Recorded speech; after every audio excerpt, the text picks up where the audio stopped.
आज मैं आपसे ये बताने वाली हूँ कि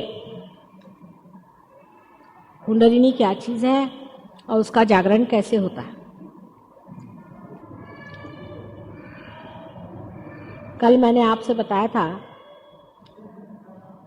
कि जो मानव देह हम आज देख रहे हैं, इस मानव देह को चलाने वाली शक्तियाँ हमारे अंदर प्रवाहित हैं।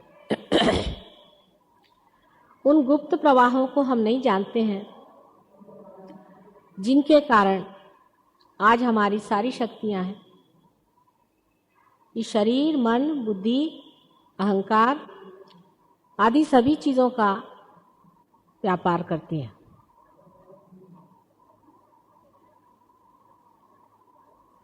उनके बारे में जो कुछ भी हमने साइंस से जाना है, वो इतना ही जाना है कि ऐसी कोई स्वयं चालित शक्तियां हैं, जिसको वो ऑटोनॉमस नर्वस सिस्टम कहते हैं, जो इस कार्य को करती हैं और जिसके बारे में हम बहुत ज़्यादा नहीं बता सकते कि वो शक्ति कैसी है और किस तरह से वो अपने को चलाती है। किसी भी चीज़ को जानने का तरीका एक तो ये होता है कि आप अंधेरे में उस चीज़ को खोजिए। जैसे आप इस कमरे में आए हैं, ये कमरा अंधेरा है, आप इसको धीरे धीरे टटोलिए और जानिए कि क्या है। कोई लोग जब इस दरवाजे से आए तो वो कहते हैं कि ये एक खंबा है, कोई उस दरवाजे से आए तो कोई कहते हैं कि वो एक पर्दा है, जो उस तरफ से आए वो कहते हैं कि एक किताबें हैं। अंधेरे की खोज जो होती है वो अपूर्ण होती है, इतना ही नहीं अस्पष्ट भी होती है, और वो अधूरी होने की वजह से बहुत गलत भी साबित हो जाती है। समझ लीजिए कि इस कमरे को किसी ने खंबा मान लिया तो उसने इस कमरे के बारे में कुछ भी नहीं जाना। जिस तरह से साइंस में लोग खोजते हैं, ऑब्जेक्टिविटी उसे कहते हैं, ऑब्जेक्टिव नॉलेज, तो इस तरह से होता है। और दूसरी एक जानने की क्रिया हो सकती है कि समझ लीजिए हम इस कमरे को पूरी तरह से जानते हैं, हम इसके जानने वाले हैं, इसके हम मालिक हैं, इसके सब हम स्विच वगैरह सब कुछ जानते हैं, और जैसे ही आप इस कमरे में आ जाइए हम एकदम से बत्ती जला देते हैं और आप सब कुछ देखने लग जाते हैं। ये दूसरी रीत है जिससे कि आप परमात्मा को जान सकते हैं, जिससे कि आप सत्य को जान सकते हैं।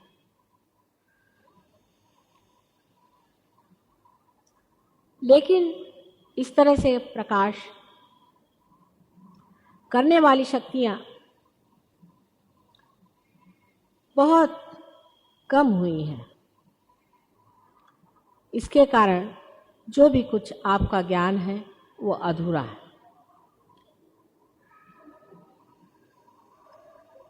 लेकिन मनुष्य को यह सोचना चाहिए, और सब साइंटिस्ट को भी यह सोचना चाहिए, कि आज हम एक छोटे से अमीबा से जो इंसान बने हैं, वो किस लिए, क्यों, क्या वजह है।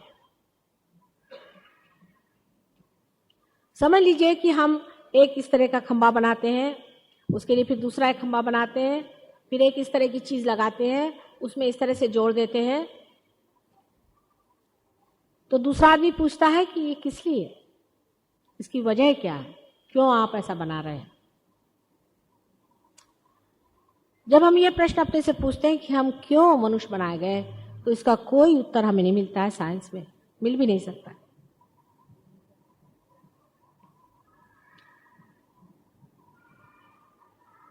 हम इसलिए मनुष्य बनाए गए हैं कि हम कोई न कोई विशेष तरह का इंस्ट्रूमेंट है, कोई व्यवधान है, कोई साधन है।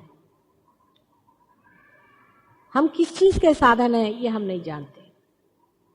इतनी सुंदर आकृति मनुष्य की बनाई गई है, उसके अंदर की रचनाएं इतनी सुंदर है। अगर एक मनुष्य की एक आँख ही को देखा जाए तो इतनी सूक्ष्म से सूक्ष्मतर उसमें चीजें बनाई हुई हैं एक छोटे से सेल से लेकर के इतनी सुंदर काया अगर रची गई है तो उसमें कोई न कोई अंतर्हित हेतु होना चाहिए। और जब तक उस हेतु का हमें पता नहीं लगता है तो हम लोगों को जान लेना चाहिए कि यह हेतु भी कोई है या नहीं है, या इससे आगे हमें कहीं जाना है, या कहीं हम रुके हुए हैं। जैसे कि कल मैंने आपसे बताया था कि जब तक इसे आप मेन से नहीं लगाइएगा तब तक इसका अर्थ नहीं लगता है। उसी प्रकार आपको जब तक मेन से नहीं लगाया जाएगा आपका कोई अर्थ नहीं लगता। लेकिन इसके अंदर जिस प्रकार वो व्यवस्था रखी हुई है कि इसे मेन से लगाया जा सकता है, उसी प्रकार मनुष्य के अंदर भी ये व्यवस्था है कि इसे मेन से लगाया जा सकता है। कुंडलिनी वही चीज है, वही लीड है, वही तार है जिसको कि मेन से लगाया जाता है। ये तो सर्वसाधारण एक जड़ बात मैंने कह दी, ग्रोस बात है। लेकिन सूक्ष्म में हम ये कह सकते हैं कि एक वह शक्ति है जो कि हमारे अंदर सुप्त रहती है, और जब हमारी वो स्थिति आ जाती है कि हम उस परमात्मा की सर्वव्यापी शक्ति से एकाकार हो जाएं, उस वक्त ये शक्ति स्वयं ही उठ करके और हमें उसे एकाकार कर देती है। क्योंकि ये मृत चीज है, ये मरी हुई चीज है, इसलिए हमें इसे जोड़ना पड़ता है। और क्योंकि हम जीवंत हैं, इसलिए ये जीवंत प्रक्रिया हमारे अंदर स्वयं ही घटित हो जाती है। सहज का मतलब है सह माने आपके साथ, और ज माने पैदा हुआ। आप ही के साथ पैदा हुई ये शक्ति है, और जिसके कारण यह योग, यह मिलन घटित होता है, जिसमें आप अपने अंदर बसे हुए आत्मा को जानते हैं। यह प्रक्रिया सहज योग की है। यह शक्ति हमारे अंदर त्रिकोणाकार अस्थि में स्थित है। इस पर भी अनेक वाद विवाद, वितर्क, तर्क होते रहते हैं।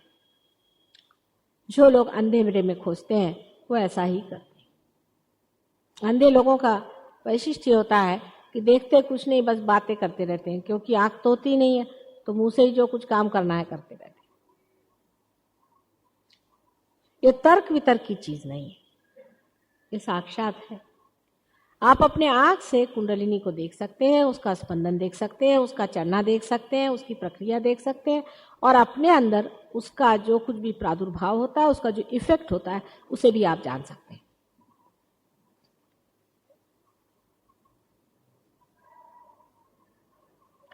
जब ये घटित होता है तभी आप जान भी सकते हैं कि संसार में सर्वव्यापी शक्ति है या नहीं है। ये जो भी बातें परमात्मा के बारे में कही गई हैं वो सच है या नहीं। उससे पहले आप अधूरे हैं, आप पूरे नहीं हैं। आप उससे पहले जान ही नहीं सकते। इसलिए आत्मा को जाने बगैर कोई भी अगर इंसान कहे कि मैं धर्म के रास्ते पे चल रहा हूं तो वो गलत है, क्योंकि वो जानता ही नहीं है कि धर्म का रास्ता क्या है। ज्यादा से ज्यादा जो बड़े ऊंचे लोग हो गए हैं वो बता गए हैं कि हाँ भाई सच बोलो, अच्छे से रहो, और इससे आपका धर्म स्थापित हो सकता है। किंतु उस रास्ते पर आप चल नहीं सकते, उस पर प्रगति नहीं हो सकते, आप धर्मातीत नहीं हो सकते। उसके लिए ये घटना घटित होना जरूरी है। और इसीलिए जो लोग परमात्मा को जाने बगैर परमात्मा की बात करते हैं, या आत्मा से संबंधित हुए बगैर परमात्मा की बात करते हैं, वे उसी तरह के हैं जो कि मेरा कनेक्शन अगर आपसे नहीं हो और मैं इस पे बोल रही हूं, आप उसको सुन ही नहीं रहे, मैं पता नहीं क्या बात कर रही हूं। आप चाहे परमात्मा के नाम पे किसी भूति का वर्ण कर रहे हो, या परमात्मा के नाम पर आप कोई गलत ही चीज को पकड़े हुए हैं, इसको आप देख नहीं सकते, क्योंकि आप अंधे हैं। परमात्मा को जानने के लिए आपकी आत्मा की आंखें खुलनी चाहिए। आप आत्मा से ही परमात्मा को जान सकते हैं, और कोई इसका तरीका है ही नहीं।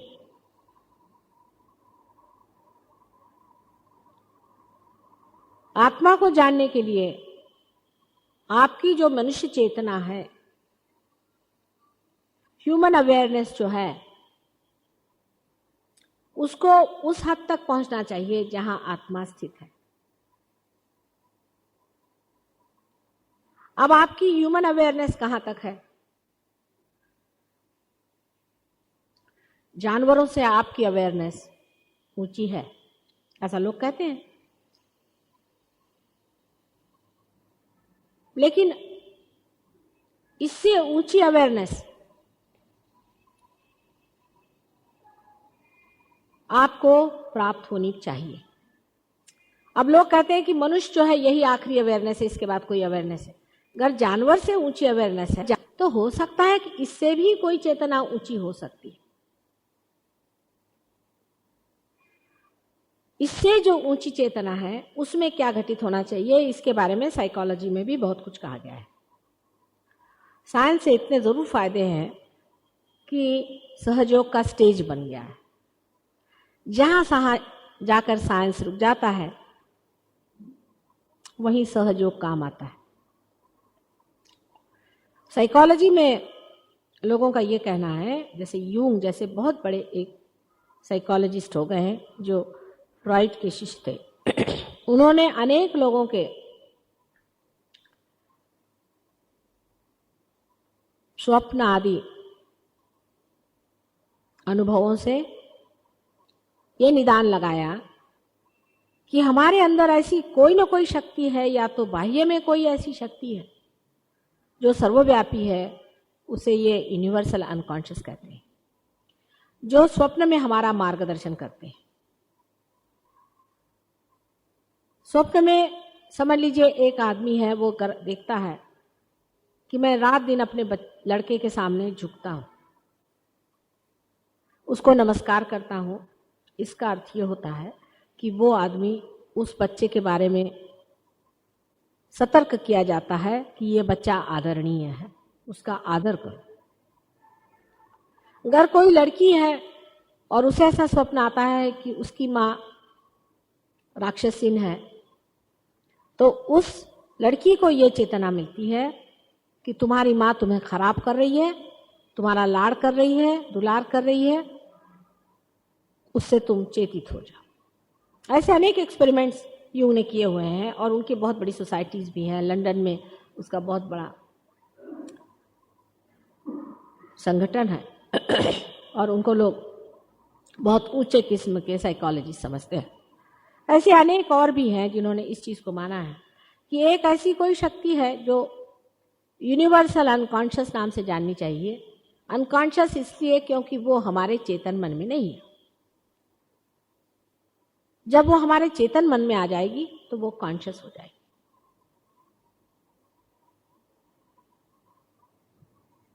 सहज योग से आप इस यूनिवर्सल अनकॉन्शियस को या इस सार्वभौमिक सुप्त चेतन को अपने अंदर चेतन कर सकते हैं, आपके कॉन्शियस माइंड में आ सकता है, जिसको कि आप स्वयं चालित शक्ति कहते हैं। उसकी चालना आप कर सकते हैं।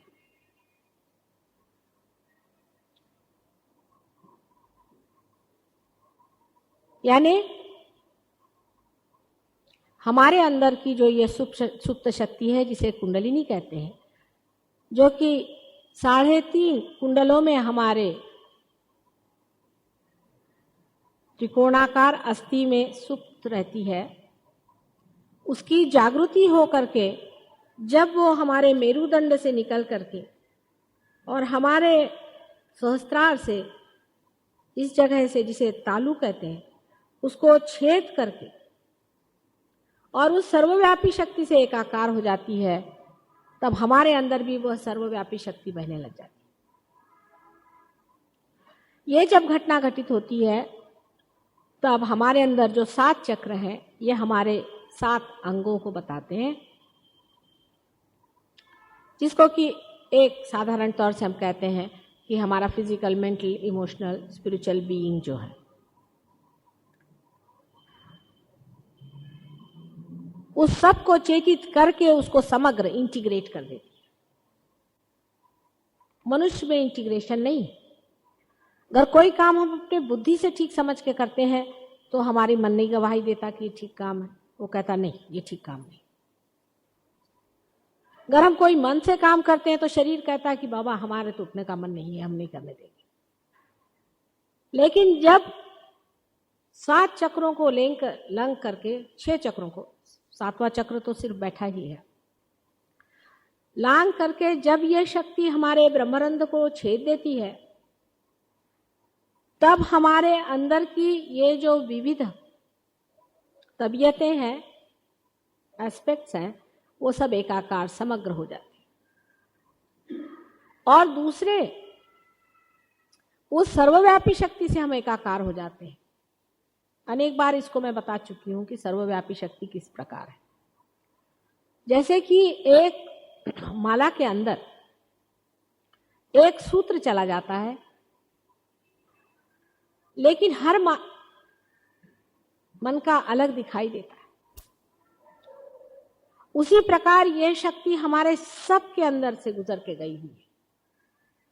सर्वव्यापी शक्ति हमारे अंदर, सबके अंदर गुजर के गई है, लेकिन सबके अंदर थोड़ी थोड़ी सी जगह है, गैप है। जब ये जगह कुंडलिनी लांघ लेती है तब वो पूरा सूत्र पूरा हो जाता है। और जब आपका चित्त मनके पे रहता है, जब आप बाहर में रहते हैं तो आप सोचते हैं आप अलग हैं, आप अलग हैं, आप अलग हैं। लेकिन जैसा ही आपका चित्त उस सर्वव्यापी सूत्र में एकाकार हो जाता है, तब ये घटित होता है, लेक्चरबाजी नहीं है, ये घटित होता है कि आप दूसरों के साथ भी एकाकार हो जाते हैं। उसमें फिर लेक्चर देने की जरूरत नहीं है, यूएनओ की स्थापना करने की जरूरत नहीं है कि हम सब भाई बहन हैं। फिर हम हमारे उंगलियों पे देख सकते हैं कि इनके कौन से चक्र पकड़े हैं, और ये देख सकते हैं कि हमारे कौन से चक्र पकड़े। सब हम आपस में देख सकते हैं आपस को, और हम ये भी देख सकते हैं कि हमारे अंदर कौन सी कमजोरियां हैं, हमारे कौन से चक्र खराब है। हम अपने को देख सकते हैं, सेल्फ नॉलेज, और हम दूसरों को भी देख सकते हैं। और फिर हम उस एकतानता को महसूस करते हैं कि अगर इनको तकलीफ है तो हम चाहते हैं कि हमारी उंगली में भी तकलीफ हो रही, इसे ठीक कर दें। अगर हम इसे मसल दें तो इनकी तकलीफ अच्छी हो जाती। अब दिखने को चीज तो ऐसी लगती कि कोई जादूगरी है, लेकिन है ही जादूगरी। पहले ही मैंने आपसे कि मैं जो आपसे बात कह रही हूं वो जादूगरी की चीज है, आउट ऑफ द ब्लू है। आजकल की दुनिया को देखते हुए कोई समझ नहीं सकता है कि कितनी कमाल की चीज है और कितनी ऊंची चीज है, और अभी तक हम पूरे तरह से अज्ञान में बैठे। जब आप इस चीज को पा लेते हैं तभी असली ज्ञान आपको आ जाता है, और आपको बड़ा आश्चर्य होता है जब आप पे सत्य प्रकट होता है। और सत्य क्या प्रकट होता है आप पे? आप देखने लगते हैं कि आप कुछ भी नहीं करते, आप सिर्फ मरी हुई चीजों का काम करते हैं। जैसे अगर कोई पेड़ मर गया तो आप फर्नीचर बना देते हैं, और आप सोचते हैं कि आपने बड़ा भारी काम कर दिया। कुछ पत्थर ले आए, बिल्डिंग खड़ी कर दी, आप सोचते हैं आपने बहुत बड़ा काम कर दिया। लेकिन एक भी जीवंत क्रिया आप नहीं कर सकते। सारा ही कार्य, संसार का सारा प्लानिंग, सब कुछ परमात्मा की शक्ति करती है, परमात्मा का चित्त करता है। और जब आप उस चित्त में एकाकार हो जाते हैं तो आपको आश्चर्य होता है कि आप भी किस तरह से शक्तिशाली हो जाते हैं, और आपकी स्वयं शक्ति किस तरह से बहने लग जाती। हमारे लंदन में एक साहब थे, उनसे मैंने कहा कि तुम यहाँ बैठे बैठे सब चीज जान सकते हो। उनका कैसे? अच्छा, मैंने कहा तुमको किसके बारे में जानना? कहले हमें अपने पिता के बारे में जानना है। मैंने कहा अच्छा, उनकी धारणा करो, उनकी तरफ ऐसे हाथ करो। हाथ करते ही साथ उनके राइट हैंड साइड की इस उंगली के इस जगह में बड़े जोर का दर्द और जलन होने लगा। ये उंगली जो है ये विशुद्धि चक्र है, राइट साइड में माने फिजिकल प्रॉब्लम है, विशुद्धि चक्र। और ये जो नीचे में ये फादर की साइड है, ये सब फादर की साइड है, ये मदर की साइड है यहाँ पर। मैंने कहा तुम अपने फादर को फोन करके पूछो। उन्होंने फादर को फ़ोन किया तो उनकी माँ ने फ़ोन लिया, वो स्कॉटलैंड में थे। तो कहा तुम्हारा फादर बहुत बुरी तरह से ब्रोंकाइटिस से बीमार पड़े हो। मैंने कहा अच्छा चलो यहाँ ही हम उनका ट्रीटमेंट कर देते, क्योंकि ये विश्वव्यापी शक्ति है, उसका इशारा आपके हाथों पे आ जाता है। लेकिन ये नहीं कि कोई साहब आ रहे हैं, माता जी ये बताओ कि घोड़े का नंबर क्या आएगा। ऐसे भी बेवकूफ बड़े होते हैं जिनको की अकल ही नहीं रहती है कि परमात्मा को क्या पूछना चाहिए। कहेंगे कि घोड़े का नंबर बताओ, नहीं तो कहेंगे अच्छा बताओ मेरे लड़का होगा कि लड़की होगी। बहुत तो बोलेंगे कि इनकम टैक्स में मैं छूट जाऊंगा कि नहीं। ऐसे ऐसे बेवकूफ लोगों के लिए नहीं है ये शक्ति, ये समझदार लोगों के लिए है, बुद्धिमान लोगों के लिए है, वाइज लोगों के लिए है।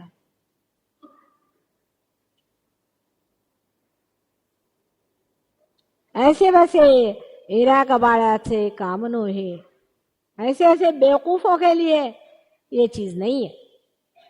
जो ऐसे बेवकूफ लोग होते हैं उनसे तो हम भागते हैं 500 मील की स्पीड से, लेकिन अगर कोई वाइज आदमी हो तो उसके लिए रात दिन मेहनत करते हैं। तब ये शक्ति आपके अंदर जागृत हो जाती है। जब ये शक्ति आपके अंदर जागृत हो जाती है, धीरे धीरे आप इससे एक्सपेरिमेंट कर सकते हैं। अब आपको समझ लीजिए आप पैदाइशी ही पार है, आप इस शक्ति से प्लावित हैं और आप पैदा आए, लेकिन तो भी आप नहीं जानते कि कौन सी उंगली में अगर चमक आए तो क्या मतलब होता है। बहुत से लोग कहते हैं बाबा मैं तो कहीं नहीं जाती, मेरे हाथ में पता नहीं क्यों जलन सी आने लग जाती। इससे ज्यादा तो कुछ नहीं जानती वो। कौन से चक्र है, कौन सी उंगली है, उसका क्या मतलब होता है, हर एक चीज का क्या मतलब होता है, उसका इलाज क्या है, उसका निदान क्या है, कुंडलिनी को कैसे उठाना चाहिए, उसकी कौन सी तकलीफें हैं, किस किस तरीके से कुंडलिनी अटकी रहती है, किस तरह से हर तरह की कुंडलिनी को ऊपर उठाया जा सकता है और किस तरह से उसको स्थिर करना चाहिए, उसको जमाना चाहिए, किस तरह से सारे संसार में इसके धीरे धीरे धागे किस तरह से बांधने चाहिए। ये बड़ा भारी ज्ञान है। इसको बताने के लिए कोई तो इंसान चाहिए कि नहीं।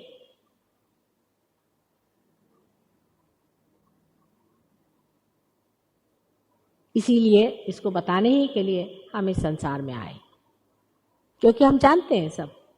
आप जब हमसे आगे मिलेगा तो आप समझिएगा कि हम बहुत कुछ जानते हैं। किताब हम नहीं लिखते, लेकिन जानते बहुत है, और ये भी जानते हैं कि आप लोग भी इसको जान सकते हैं। और हर एक चीज को आपको बताने वाले हैं, गुप्त से गुप्त चीज कोई होगी, सारी बातें आपको बताकर इसकी हम मास्टरी करा सकते। यहाँ है ऐसे बैठे हुए बड़े बड़े पहुंचे हुए लोग बैठे आपके बीच में, साधारण कपड़े पहनते हैं, वो कोई सींग लगा के नहीं घूमते हैं कि भगवे वस्त्र पहन करके साहब हम बड़े एक दंडे आए हुए हैं सन्यासी किधर से। जो असल होता है उसको क्या जरूरत है कि वो अपने इश्तहारात लगाते बैठे। सूरज होता है वो कोई इश्तहार लेके चलता है कि मैं सूरज हूं, मैं सूरज हूं, अरे वो सामने दिखाई दे रहा कि सूरज है। इसी प्रकार ये घटना अंदर की है, बाह्य की नहीं, बाहर की नहीं। हाँ, लेकिन बाहर ऐसे इंसान के मुख पर तेज आ जाता है, उसकी प्रकृति में शांति आ जाती है, उसके अंदर की जो कुछ आते हैं अपने आप छूट जाती हैं, प्रेममय हो जाता है, उसका स्वभाव चंचलता से हट जाता है, आराम से वो सोता है, परमात्मा के राज्य में आनंद में रहता है, कभी बोर नहीं होता, वो दूसरे को दुख नहीं देता है, सबको सुख देने में संलग्न होता है और आनंद विभोर रहता है, हर समय हमेशा वर्तमान प्रेजेंट में रहता है, किसी को परेशान नहीं करता है। उसकी जो भी इम्परफेक्शंस है उसको करेक्ट करते रहता है, हर समय जो भी उसकी कमियां हैं उनको ठीक करते रहता है। उसकी शारीरिक कमियां, उसकी मानसिक, बौद्धिक, सब वो ठीक कर सकता है, अपनी भी और दूसरे की भी। और परमात्मा का सच्चा अर्थ वो समझता है अपने अंदर, और उसके अंदर से इस परमात्मा की शक्ति की जो चालना होती है, जब बहने लग जाता है तो उसके हाथ से अनेक कार्य ऐसे हो जाते हैं कि जिसपे आश्चर्य होता है। जैसे कि एक उंगली न घुमा दी तब परमात्मा का चमत्कार देखने को मिलता है, जो असली चमत्कार है। इस तरह का नहीं कि अंगूठी उठा के आपको पकड़वा दे। ऐसे फालतू चमत्कार में जिसकी श्रद्धा हो उनका यहां कोई काम नहीं है। जो मनुष्य सच्चा होता है वो परम की बात करता है, ये पत्थरों की बात नहीं करता, सच्चाई की बात करता है। उसके अंदर फिर कोई टेम्पटेशन नहीं रह जाता, उसमें अंदर धर्म अपने आप जागृत हो जाता है, अपने धर्म में संतोष पाता है वो। उसके अंदर लक्ष्मी की भी कृपा होती है। लक्ष्मी की मैंने कहा, पैसे की नहीं। लक्ष्मी और पैसे में बड़ा ही अंतर होता है। अनेक उसके फायदे होते हैं, उसके बारे में अब कल से जो सेमिनार होगा उसमें मैं सारे डिटेल्स में बताऊं। लेकिन सबसे बड़ा फायदा होता है कि मनुष्य अपने बारे में ये जान जाता है कि उसका अर्थ क्या है, वो इस संसार में क्यों आया है। वो ये जान जाता है कि वो एक साधन है जो परमात्मा के हाथ में खेल रहा है। जैसे कि एक आर्टिस्ट के हाथ में एक कुंचली या उसका ब्रश खेलता है, उसी तरह से मनुष्य बन जाता है और उसके अंदर से ये शक्ति अव्याहत बहती रहती। उसके बाद फिर ओछी बातें, जड़ बातें, छोटी बातें सब गिर जाती है। फूल से आप फल हो जाते हैं, आप मैच्योर हो जाते हैं। आपकी प्रायोरिटीज, मूल्य आपके बदलते हैं। किस चीज को महत्व देना चाहिए और किसको नहीं देना चाहिए अपने आप ही घटित होने लगता है। फिर लेक्चर देने की जरूरत नहीं है। आप कोई सा भी गलत काम करें, फौरन आपको पता हो जाएगा कि मैंने गलत काम किया। आपको अच्छा नहीं लगेगा, हाथ में फौरन आपके उंगलियां आपकी काटने लग जाएंगे, आपको मजा नहीं आएगा, जिंदगी का मजा आने लग जाता है। सबसे पहले जो चीज होती है कुंडलिनी के जागरण से, जब कुंडलिनी आज्ञा चक्र को छेद देती है, कल मैं आपको सब बताऊंगी ना, चक्र वक्र कौन से हैं, अपने अंदर क्या क्या है, वो सब कल बताओ। लेकिन जब आज्ञा चक्र को कुंडलिनी छेद देती है, उस वक्त आप में निर्विचारिता आ जाती है, आप विचारों के बीच में आ जाते हैं। तो एक तरफ से आपके गत विचार हैं जिससे आप कंडीशनड हैं या आपका पास्ट है, और एक तरफ से आपके फ्यूचर के विचार हैं जिसके बारे में आप सोचते रहते हैं कि कल क्या करूंगा, परसों क्या करूंगा। इन दोनों को बीचों बीच आप आ जाते हैं, इसलिए आप निर्विचार हो जाते हैं, क्योंकि प्रेजेंट में कोई भी विचार नहीं होता। आप जागरूक हैं, आप अवेयर हैं, लेकिन आप निर्विचार हो जाते हैं। जैसे ही कुंडलिनी ब्रह्मरंध्र को छेद देती है, वैसे आपके अंदर से यह शक्ति बहने लग जाती है। यानी पहली मर्तबा आपके अंदर से आत्मा की जो ये चैतन्य शक्ति है वो आपके अंदर से इस तरह से बहने लगती है कि आपकी जो नर्व्स हैं, सेंट्रल नर्वस सिस्टम जो चेतना शक्ति का स्रोत है, वही शक्तिमय होकर के आपको बताता है। अभी तक आपके लिए सिर्फ यह हाथ मात्र था, उसके बाद में आपके हाथ से ही वो शक्ति बह करके आपको बताती है। आप स्वयं ही उसके इंस्ट्रूमेंट हो जाते हैं, आप ही उसको चलाने वाले हो जाते हैं और आप ही उसको जानने वाले हो जाते हैं। अभी तक मनुष्य की चेतना में, माने जिसको सेंट्रल नर्वस सिस्टम का, या कहना चाहिए कि मज्जा तंतु की जो हमारी आज तक की उत्क्रांति हुई है, इवोल्यूशन हुई है, उसमें एक नई चीज आ जाती है, नया आयाम, नया डायमेंशन आता है, जिसके कारण हम ये महसूस करने लग जाते हैं, या हम फील करने लग जाते हैं कि हम एक खोखली चीज हैं और हमारे अंदर से कोई ट्रेमेंडस पावरफुल शक्ति जो कि प्रेममय है बहने लग जाती है। इसके लिए कोई आपको ब्रेन वॉश देने की जरूरत नहीं, इसके लिए कोई आपको समझाने की जरूरत नहीं होती। हमारे यहाँ मेरी नातिन है 2.5 साल की हैं, वो पैदा ही पा रहे हैं। चारों मेरे ग्रैंड चिल्ड्रन पैदा पा रहे हैं। मेरे बच्चे नहीं हैं लेकिन वो हैं, और वो उड़ती चिड़िया पहचानते हैं। अभी एक इंग्लैंड में एक सहयोगिनी आई थी, उसने उससे पूछा इतनी सी है 2.5 साल, मेरा क्या पकड़ा, तो उससे कह रहे लेफ्ट विशुद्धि और लेफ्ट नाभि और विशुद्धि तुम्हारी पकड़ी हुई है। वो हैरान हो गए। उसने कहा कि मैं ठीक करती हूँ तुम्हारी।